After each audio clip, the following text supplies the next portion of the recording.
Good evening, everyone. My name is Tiara Durham, and I am the founder of Colors of COVID, which is a platform that serves as a community for people of color who have experienced something related to COVID-19 and the impact it's had on their lives. We focus on how some of the healthcare disparities, education, finance, and business disparities have been exacerbated by COVID-19. And this is another session of my speaker series or conversation series called That Covi Life. And that Covi Life is focused on helping to share the stories of people who have had experiences with COVID-19 in different aspects of their life. And then we follow that up with an expert conversation around ways to manage through those particular situations. So today I'm joined by Dr. Holly Sawyer. She's a licensed psychotherapist and CEO of Life First Therapy. Thank you for joining us, Dr. Holly. Thank you for having me this evening, Sarah. Thank you. Absolutely. So what I'd like to do to kick us off is, so I'll be honest and transparent. I always have someone on to tell a very personal story. And I knew that if I put someone on here to talk about how challenging it's been to get through the last 18 months from a mental perspective, that they could take up the entire hour having that conversation. So what I'd like to do is focus more on kind of three areas that I think we have had to deal with collectively across the last 18 months.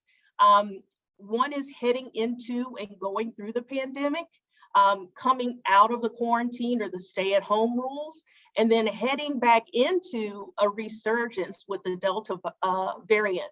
And I've broken it up into these three pieces because I think emotionally and mentally, they are all kind of these separate events that are happening in our lives. And I just wanted to share some information about some of the experiences that others have had. And then we'll follow up with a Q&A with Dr. Holly. So the first thing I wanted to talk about is what it's been like for people who went through the pandemic over the last 18 months.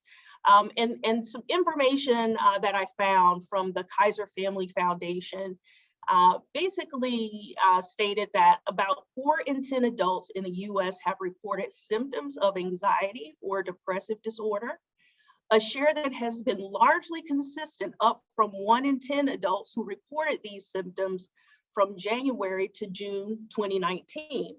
And that was fairly significant to me. I mean, I think, it's based on a survey, it's based on what's reported, but there is a sharp incline of people who have experienced anxiety strictly because of the pandemic, and that's certainly normal.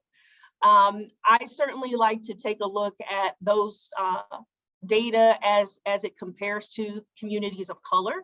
And I think in general, most people know that is exacerbated. But the Kaiser Family Foundation goes on to say that the pandemic's mental health impact has been pronounced among communities of color, also experiencing disproportionately high rates of COVID-19 cases and deaths. Black and Hispanic adults have been more likely than white adults to report symptoms of anxiety and or depressive disorder during the pandemic. And this disparate mental health impact comes in addition to Black and Hispanic communities experiencing disproportionately high rates of coronavirus cases and deaths overall, as well as among healthcare workers and in nursing homes. And it also has had a disproportionate impact from a negative financial perspective. The report goes on to say, and I feel it's important for us to talk about all these levels of disparities, but the report goes on to say that Black parents are more often than white parents to have reported negative impacts of the pandemic on their children's education, their ability to care for their children, and their relationships with family members. And then they're also more likely to receive needed are less likely to receive needed behavioral health services compared to the general population. And so, unfortunately, those disproportionate statistics go on and on. And it's sad. I know that there are a lot of people out there who are trying to shift those disproportionate numbers. But the bottom line is that it is disproportionately affecting our community. And that's why we have these programs to talk about it, just to start the conversation, to make people aware of what has happened through those 18 months. And then again, to provide information and resources to help people get through that or educate themselves. So another area that I wanted to focus on is shifting into the entry back into society. For me, it was July 4th when I felt like, the mask mandates have been lifted and, I can at least walk outside or sit on a curb and have dinner and start to try to feel normal again. But the reality is that going back into society after being locked away for a little over 12 months is not easy for everyone. And that has created a lot of mental challenges and mental burdens for individuals. And so there's a great video that I found, and I actually shared it out a couple of months ago, but I thought it was so appropriate to share because while we focus on the negative impact that the pandemic has had, there's also this really negative impact for people who are re-entering society. So I'm just going to pull that video up really quickly, and you all can confirm that you can hear when I play it. I've never pressed optimize for video clip. I'm going to try that, see what happens. Can you all see my screen? Yes. Awesome. Okay. As things start to open up, I feel States reopen, crowded scenes. Every bar in New York City is going to feel like St. Patrick's Day fell on Cinco de Mayo. You know what I'm saying? And you can shake hands. You can even give each other a hug.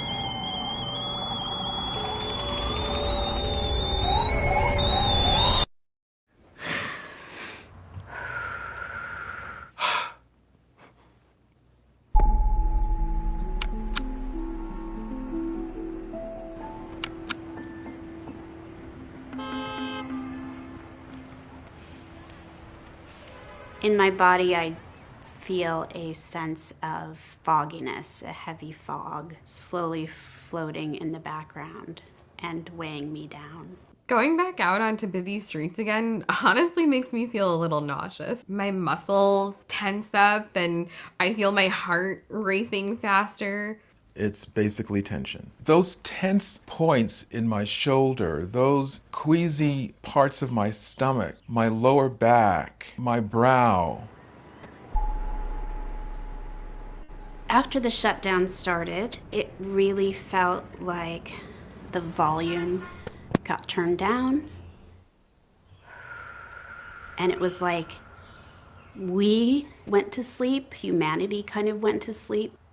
In that time period, I think I just really felt, as an introvert, kind of how I imagine a circus animal would feel on a day when there's no shows. It was like a snow day from life. I felt safer. I felt safer. When I'm at home and I'm on Zoom, you only see me from here up, and so often you can't even see that I'm a wheelchair user. Once the pandemic began and so much of what we did shifted to being virtual, for a whole year I didn't have to worry about getting on a train or a plane or grappling with any sort of inaccessible travel. And there was a certain lightness to feeling like I could say yes to more things and not having to worry about the toll that it would take on my body. When it first started, the pandemic, it was very comfortable for me. I began to feel very relaxed. I kind of wondered, why I was feeling so comfortable. My husband is white, and we often have conversations with folks that we meet on the street, and I become invisible.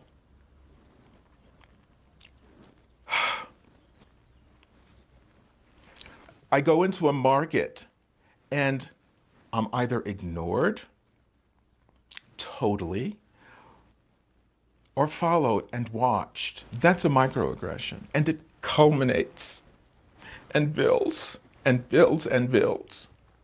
It takes away your energy. It makes you sick.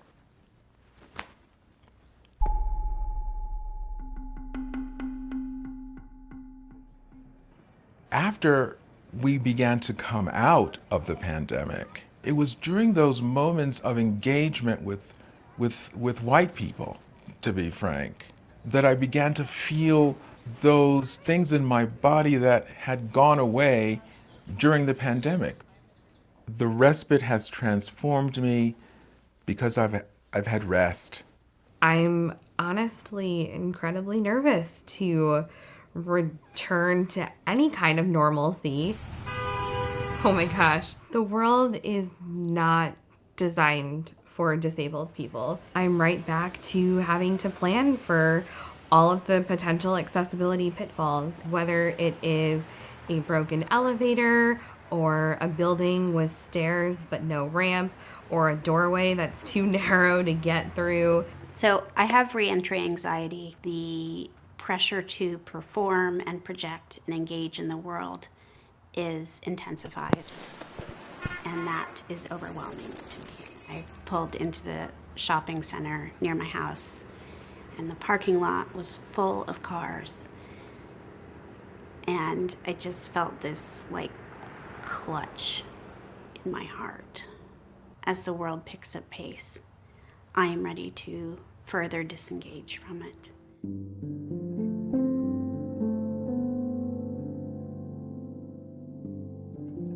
Black people, white people, all people, we all have a responsibility to transform ourselves. Why were we able to make the world virtually accessible only when it mattered for non-disabled people? Why can't we do that all the time? I'm nervous that we will return to the before, not having learned any lessons from this time. I wish the pandemic had never happened, but because it did, I hope that it hasn't happened in vain. I want the end of the pandemic for all of us, but I don't want to go back to the way it was. I don't want to see us return to normal. I want to see us return to better. The normal was not working out for all of us. No.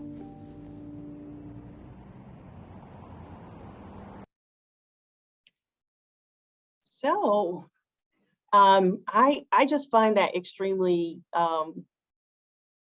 profound. It was just such a good piece for me in terms of the diversity of conversation. And I certainly had that anxiety about coming out. I mean, really, I'm not out yet. And I use the excuse that I have a 6-year-old daughter and she's not vaccinated for sharing with people why I haven't come out.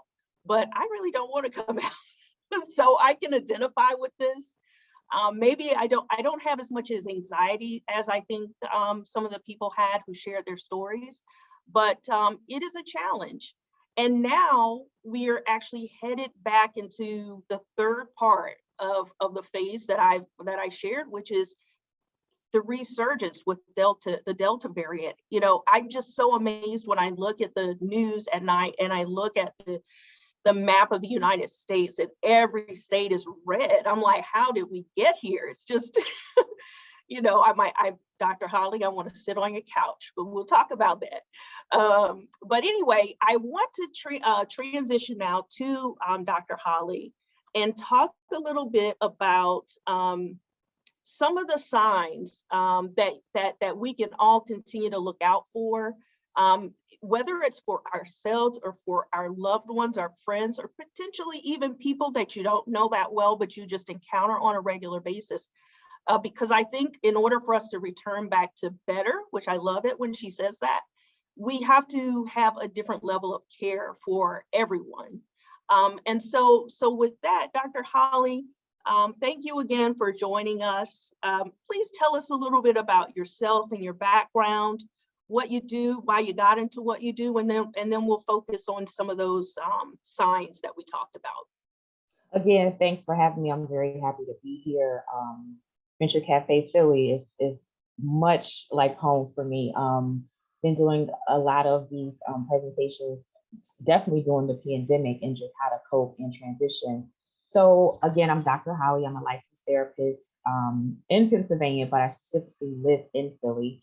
I have a solo practice where I focus and work with Black professional women who experience microaggressions in the workplace. And I also have an online group practice that I launched during the pandemic for persons who for sure needed therapy, but of course couldn't, leave their home. And then for people who don't want to go back into the office, but want to continue with online therapy. So that has been great. So going to, what you said, that video was very powerful, very profound. There are people who are on one end of the spectrum where they're very anxious, right? With transitioning, whether it be engaging with work or just going out in general, right? And then there are people who are on the other end of the spectrum, such as myself, who have experienced depression.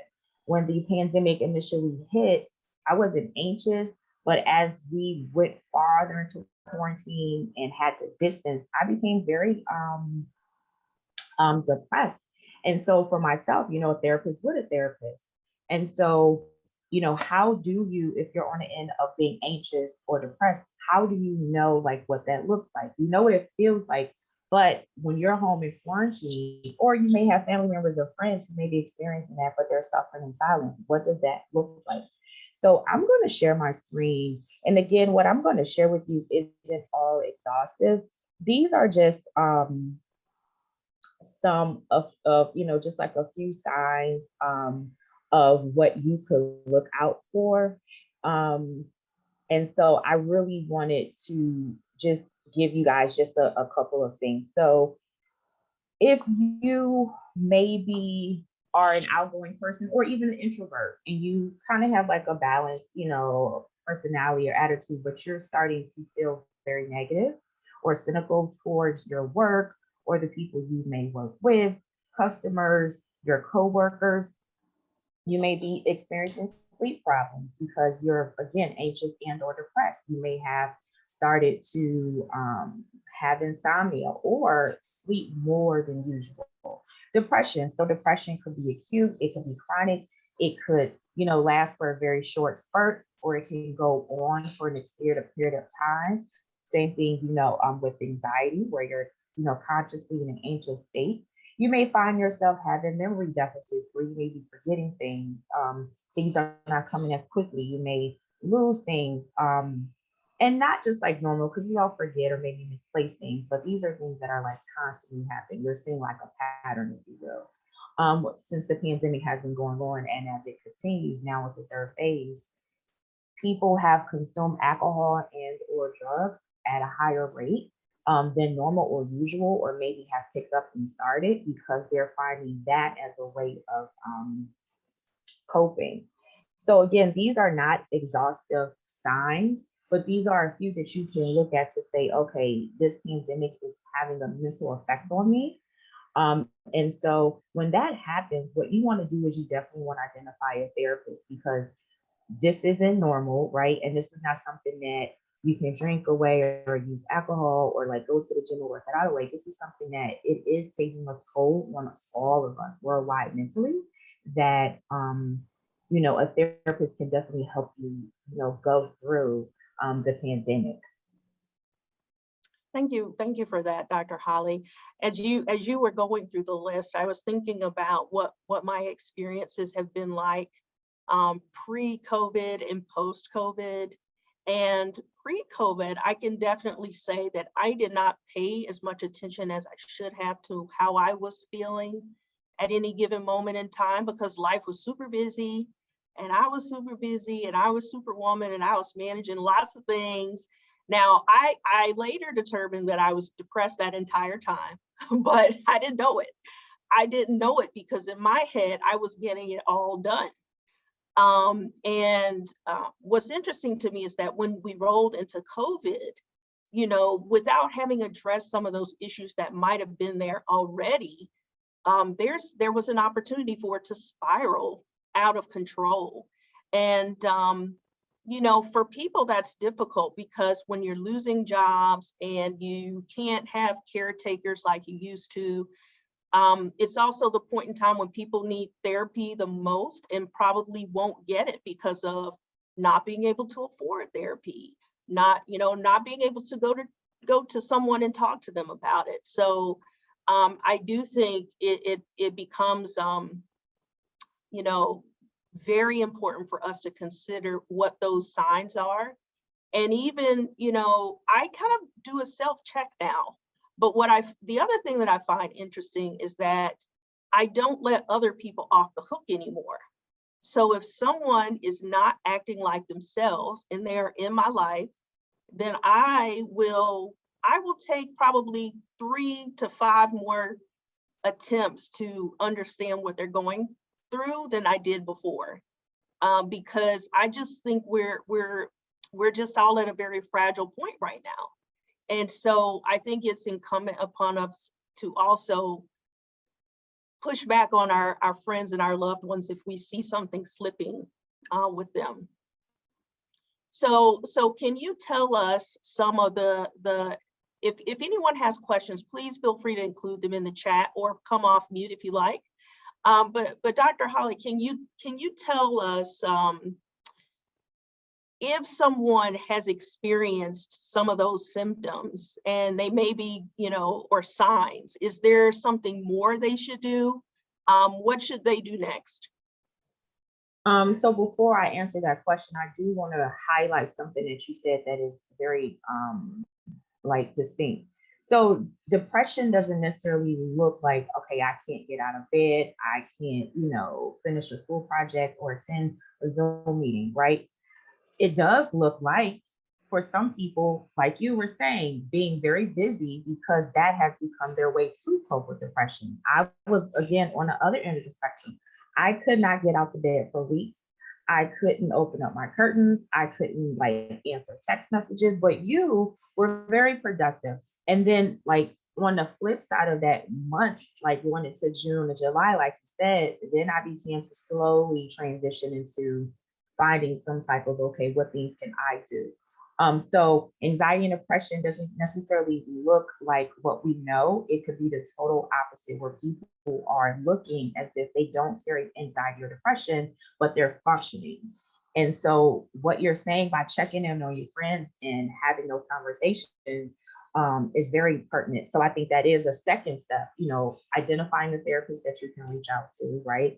To really having a check-in with someone, not just say, hey, how are you? Like, no, actually having a conversation. And even if you're open to self-disclosing to say, you know, I'm not handling this very well. I'm nervous about getting a vaccine. I'm nervous about my children going back to school. You know, how are you handling transition going back to work? Asking your friends and your loved ones those real questions, because those are real conversations. Those are real things that we're faced with on a daily basis. And so a lot of times we like to say, oh no, I'm okay, or I'm doing this and that, so that the person, you know, can kind of like push through. But especially as, you know, brown and Black people, we have to get into a space and be comfortable in expressing, okay, this has not been easy for us at all. And what does that look like? And so I think those conversations are really key, and just finding some support. Your supports don't have to be face-to-face. They can be an online community, right? Where you, again, are still connected with community in some type of way.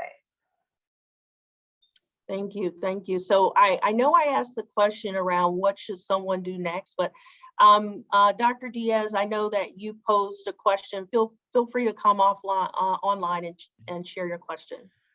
Thank you for the invitation. And I think Dr. Holly actually already just gave a whole bunch of strategies to my question, but I will extend it a little more. My question is about, and my question is coming from my role as an educator on campus, where I'm advising students. I have students in my classroom.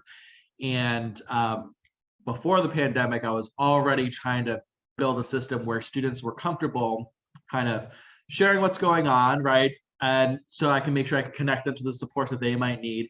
And that has only amped up, right, since then in COVID, which I think is a good thing. And thinking like, yeah, what Dr. Holly is saying is like, great, like we should be activating all of these pathways. But then as someone who is, I think, a caretaker by nature, where I kind of both attract and also seek that out, maybe to a level that's not healthy, right? One of the things I'm now trying to struggle with and trying to learn from like my psychologist and therapist friends is how to set up maybe boundaries or a system where you can sustain having those conversations for other people, even while you're also, because I when a student tells me, right, their grandmother died of COVID or whatever, like I have so many just emotional responses to that. And so trying to manage that. So I don't know if you have any additional insights you might add to what you just said about how we might help protect and advocate for our own health, even as we're trying to be available for people in the way that you were suggesting. So boundaries, self-boundaries, and definitely minimizing, if not cutting out what you consume around COVID within itself. Sure, we want to be knowledgeable of what's going on, but sometimes we can over-consume ourselves that when someone does come and want to share about their experience, we're just like COVID out. So for me, I definitely stop consuming the news. I take regular social media breaks. I've totally gotten off of Facebook. I don't watch the news on television. If I do read the news, I'm very intentional about what I consume that is not directly related to COVID. And I'm also a college professor, so I totally get it. I also advise, right? But if I keep continuing to always feed myself the same thing, if someone comes to me and offer me that, then I'm not going to have a desire, want to taste it, want to engage with that, because I've just fed myself so much of that, right? And so boundaries just look like, okay, yes, I have work, I have to serve particular people, but when I'm home, let me kind of transition and see where I can set a boundary there when I have those type of conversations. Self boundaries look like, okay, is this good for me right now? I have a friend, you know, Jason's going to call me and he wants to share with me about, you know, something happened at work and it's COVID related. And I'll just say, Jason, you know, I'm here for you, but right now I don't have the mental bandwidth to have that conversation. Can we discuss that maybe, you know, later tomorrow? But I'm here for, you know, other things. And so a lot of times we may feel fearful of turning someone away, but we also have to have the self boundary to say that right now I can't consume this. And people who care about us and who are our friends, right, they can understand the overconsumption of COVID. They can understand maybe not having that conversation today, but at a later time when I actually have that mental bandwidth in that space. So again, I think it talks, you know, I think it just goes down to boundaries, self boundaries, and then how much, you know, news are you really consuming? You know, to that point, I think that we also, I literally just lost my train of thought. Apologies for that. But there was something you said and it made me think about how we kind of guard ourselves so that we can be prepared to take on conversations. I just remembered it. I knew I would, because I have an issue with asking for help. It's hard for me to ask for help, but in Dr. Diaz's question and saying, how do I support or care for others while focusing on my own mental health? And I think another good suggestion is just to think about who you can ask for help, either with your loved one, the person you're caring for, or with helping you to self-care for yourself. So, you know, I have siblings and I don't call on my siblings and say, you know what, I need you to be there for my parents because I can't be there because I'm always there. So not to make it personal and about me, but just another good point I think is know that there are people around who can help you. So Dr. Holly, we were picking up on what should someone do, and also do you have any self-care tips or things that people can do to try to better care for themselves during these times? Sure. So I'm going to share my screen again. I do have some self-care tips. And This is, again, not an all exhaustive list, but I kind of want to give you an idea of some self-care tips that you can do. So have sex regularly, whether it's with yourself or with a partner. It increases your endorphins, it increases, your dopamine, your feel-good hormones, right? Have that connectedness. If you are someone who works remotely and you've noticed an uptick in your hours, or if you are working hybrid and you've noticed, again, an uptick in your hours, my suggestion is find time to consistently unplug from work. And like I mentioned earlier, social media. Unplugging does a lot, especially if you're working from home and you've never been a remote worker.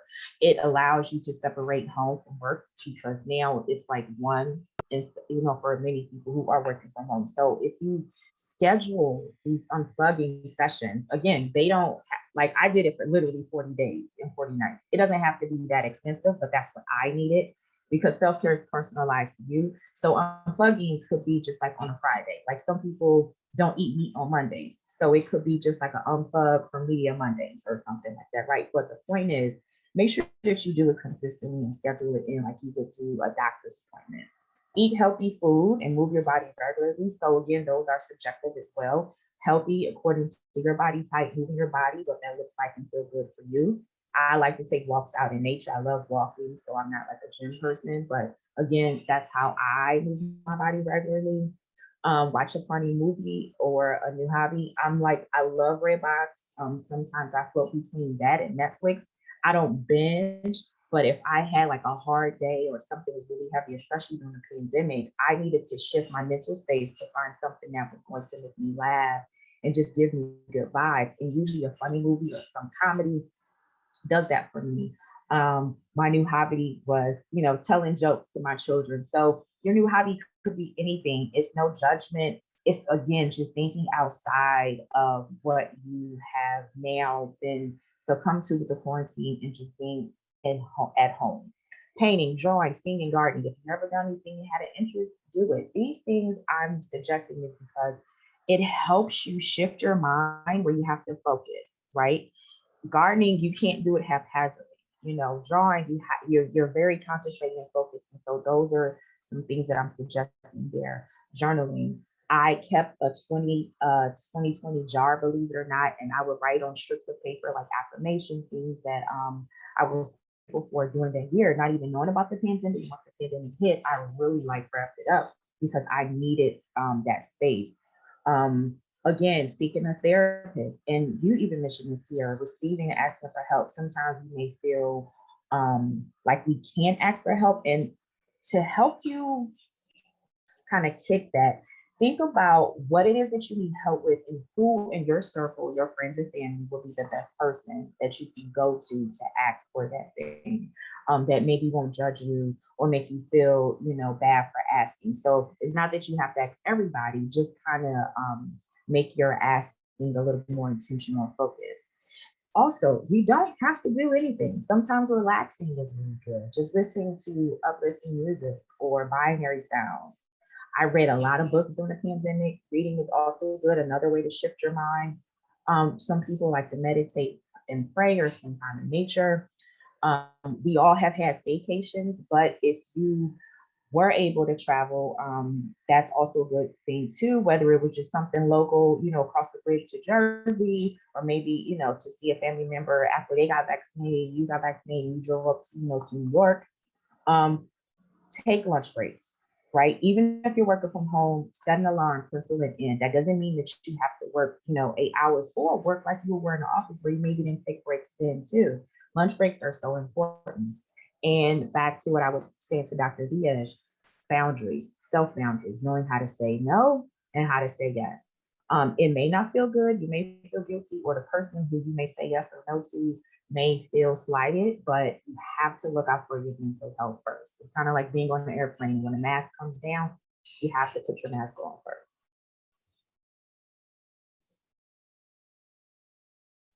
Thanks, Dr. Holly. I know it's an extensive list, and I have to say that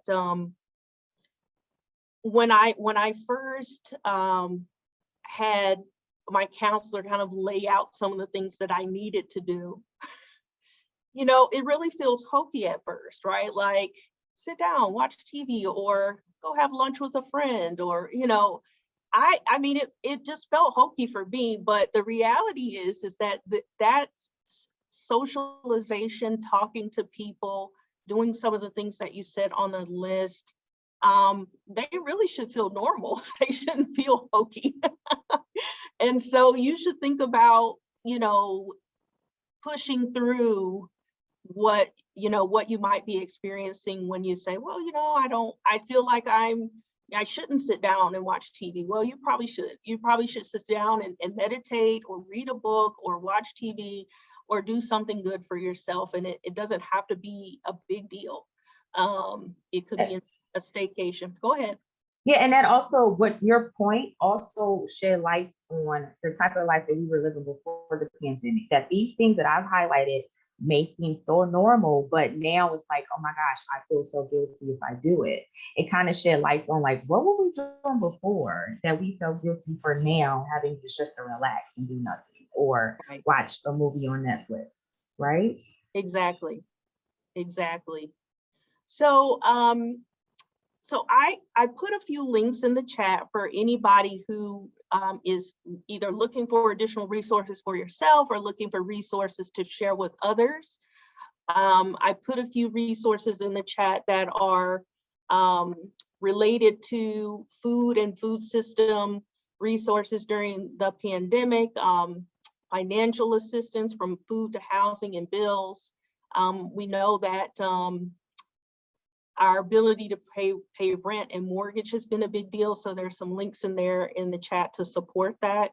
And I would also say, if you have any specific questions around what resources are available in the Philadelphia area, you can always reach out to Colors of COVID. I'll put my information in the chat as well.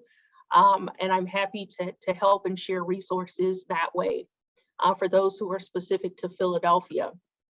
So Dr. Holly, if there was one or two comments, or just your comments in general around what you would share with people, if it's the last thing you have to share related to what you do and what we're trying to do here, what would you share?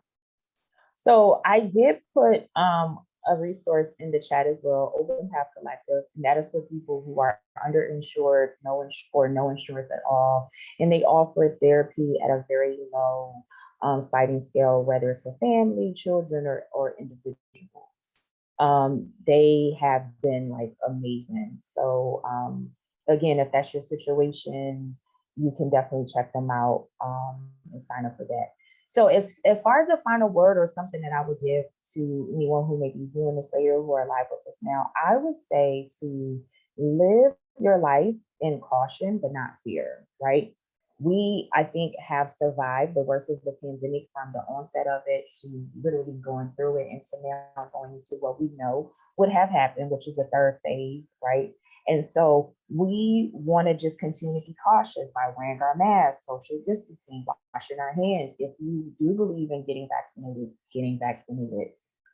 but not living a life of fear, because living in a life of fear is not allowing us to just be in the present moment with our family, with our friends, and enjoying the life that is still going on amongst us every single day. So I just, just encourage people to not live in fear, but just remain cautious. Thank you. They're definitely very important words. So we have about 15 minutes left, and with that time, I want us to shift our attention one more time. I know it sounds like the end of the show, but it's not. To the last item, which is for people who have renewed COVID anxiety, which, like I said, I looked at the map and it was all red, and I'm like, we're going to hell in a handbasket, which is something we used to say in the South. But anyway, for people like me who have renewed anxiety, I'd like to share an excerpt from NPR's All Things Considered. It's a conversation between Ari Shapiro, who's the host of All Things Considered, and Dr. Lucy McBride, who's a primary care physician in Washington, D.C., who also writes a COVID newsletter with medical and mental health advice. So it's audio only. So I definitely need you to let me know if you, for some reason, you can't hear it, or if I have to, I don't know if I have to share sound, but we'll see. Let me know if you hear this.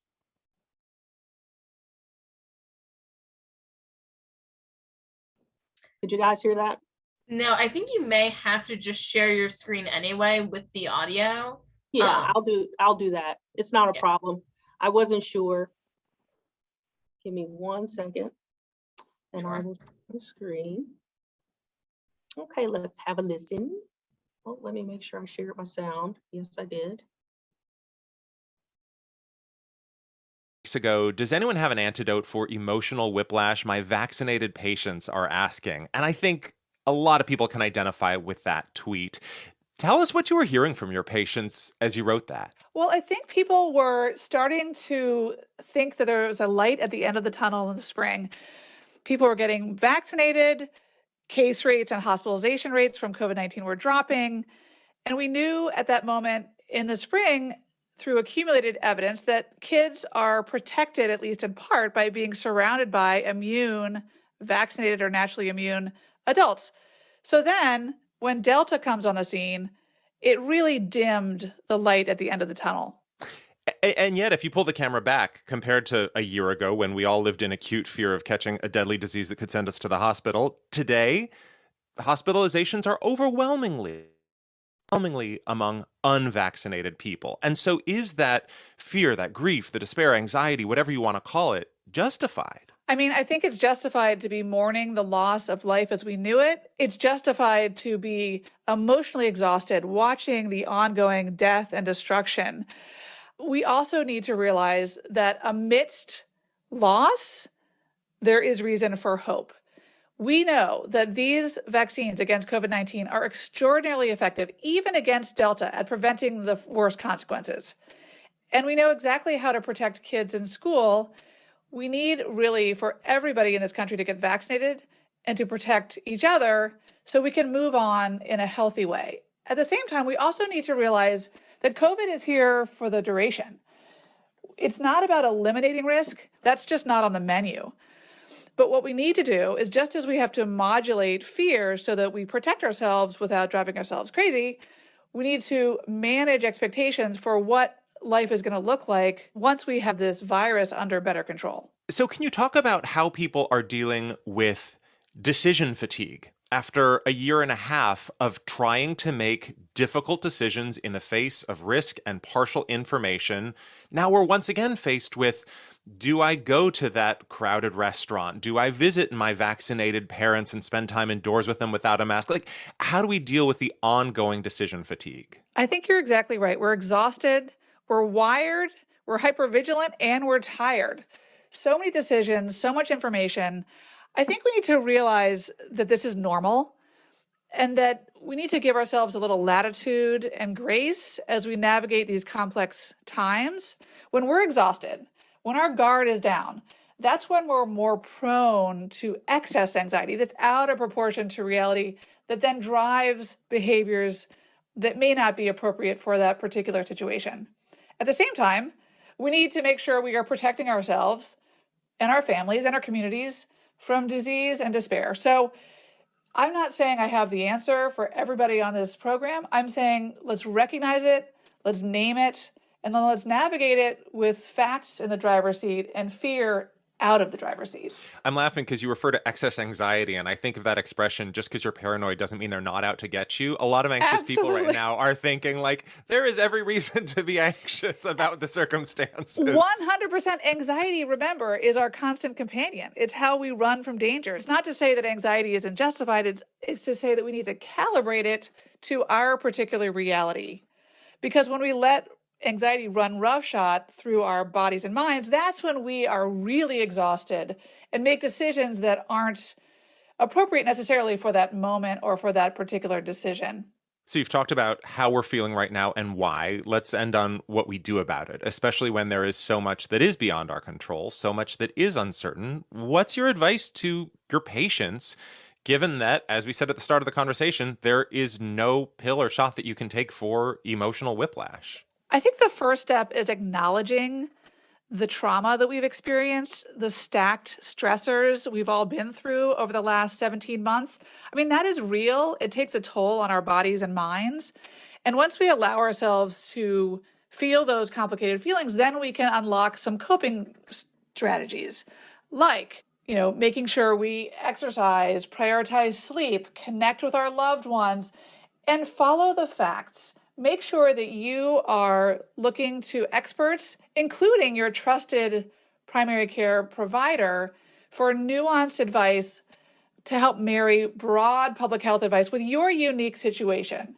There's no one-size-fits-all prescription, Ari, for human behavior in a pandemic.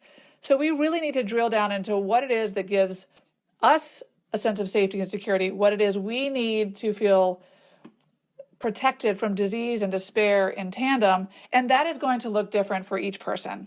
Dr. Lucy McBride, primary care physician in Washington, D.C. Thank you so much. Thanks, Ari. All right. So another great segment from All Things Considered around, I think a real compliment to what Dr. Holly has shared in terms of tips of what we can do from a self-care perspective, exercise, self-love, and talk to your doctor. Those are all extremely important things. We don't want to forget that. I will just stop for a minute and see if there are any open questions on the floor, and if not, I think we can wrap up. I just want to thank you both. First of all, this has been really wonderful, and especially as Dr. Jason had mentioned before, he described it as scary. It was facts, but it is nice to also have the flip side of things of how to cope with these things. I was curious if you had any thoughts on how to instill these practices from like a young age. So like, I can't imagine like being a child dealing with all this and like how to teach that to children. Just curious what your thoughts are on that.